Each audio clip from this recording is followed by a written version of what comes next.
Hello friends, మీలో నారింజకాయలు ఎంతమందికి తెలుసో కామెంట్ చేయండి. ఇవైతే నారింజకాయలండి. వీటితో పులిహార చేసుకోవచ్చు, అలాగే నిమ్మరసం లాగా పిండేసుకొని జ్యూస్ చేసుకోవచ్చు. హెల్త్కి చాలా మంచిదన్నమాట. దీనివల్ల రోగనిరోధక శక్తి పెరుగుతుంది. నారింజకాయ ఇప్పుడు మేము ఈ నారింజకాయతో పులిహోర చేసి చూపిస్తాము. పులిహోర ఎలా చేసుకోవాలో మీకు ఈరోజు చూపిస్తాను. ఎక్కడ స్కిప్ చేయకుండా వీడియో మొత్తం చూడండి, మీకు నచ్చుతుంది ఖచ్చితంగా. ఫస్ట్ దానికోసం మేము ఒక సోడ బియ్యం తీసుకొని రైస్ పెట్టేసుకుంటున్నాము. మేము రైస్ అయితే పెట్టేసుకున్నాము.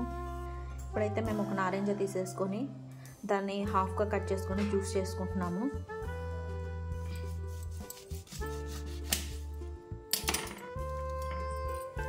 చూసారు కదా నారింజ ఎలా ఉంటుందో, చాలా పులుపండి ఇది. ఇప్పుడైతే మేము జ్యూస్ చేసేసుకుంటున్నాము.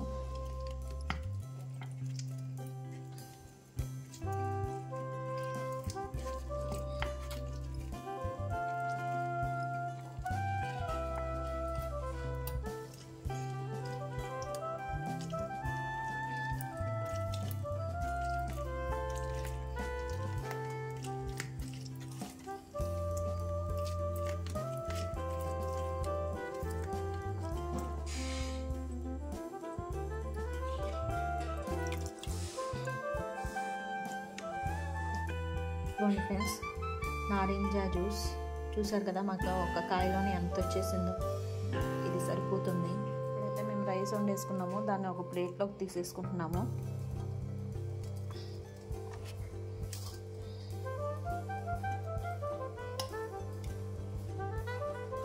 రైస్ అయితే ఆరబెట్టేసుకుంటున్నాము. ఇప్పుడైతే ఒక క్యారెట్ తీసుకుని దాన్ని తురుముతున్నాము.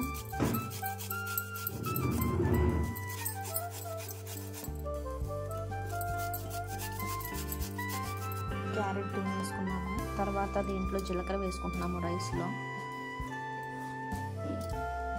తర్వాత కొంచెం పసుపు తీసుకొని దాంట్లో కొంచెం ఆయిల్ వేసేసుకొని పసుపుని ఆయిల్ని రైస్కి పట్టిస్తున్నాము.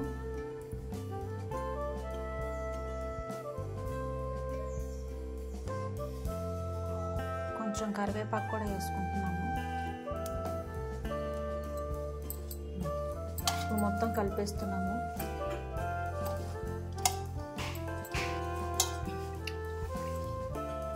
ఇప్పుడు నారింజ జ్యూస్ కలుపుకుంటున్నాము. నారింజ జ్యూస్ పోసేసుకొని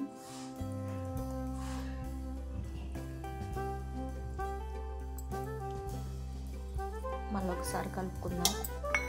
2 స్పూన్స్ ఉప్పు వేసుకున్నాము, టేస్ట్కి సరిపడా. ఒకసారి మొత్తం కలిపేసుకుందాం ఉప్పు కూడా. ఇంకా నెక్స్ట్ పోపుకి వేసుకుందాము. పోపుకి కావాల్సినది 2 స్పూన్లు పోపు దినుసులు, ఇంగువ, కరివేపాకు, ఎండుమిర్చి, శనగిత్తనాలు. ఇప్పుడు పోపు కోసం చిన్న కళాయి పెట్టేసుకొని స్టవ్ వెలిగించుకుంటున్నాను. 2 స్పూన్స్ ఆయిల్ వేసుకుంటున్నాము దానికోసం.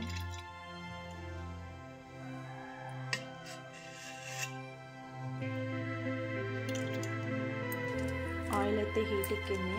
ఇప్పుడు ఎండుమిర్చి వేసుకుంటున్నాము.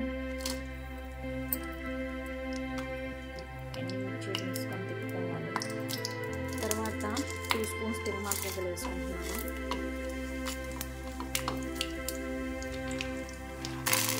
తర్వాత పల్లీలు వేసుకుంటున్నాము.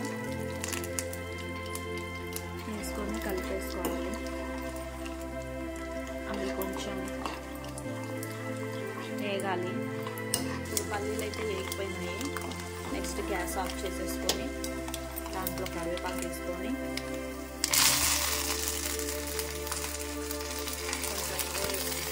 తర్వాత మనం పోపు వేసుకున్నది రైస్లో వేసేస్తున్నాము.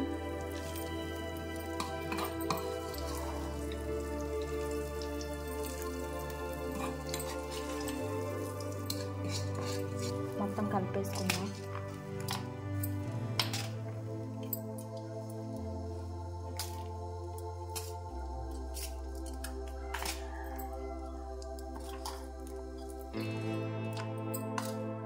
ఇప్పుడైతే మనం తురుము పెట్టుకున్న క్యారెట్ని వేసేసుకుంటున్నాము.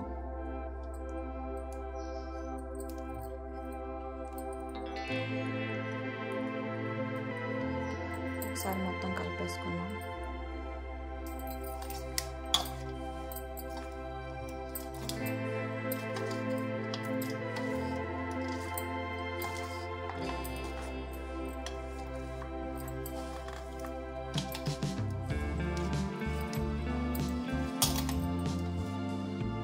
చూసారు కదా ఫ్రెండ్స్, పులిహోర అయితే రెడీ అయిపోయింది.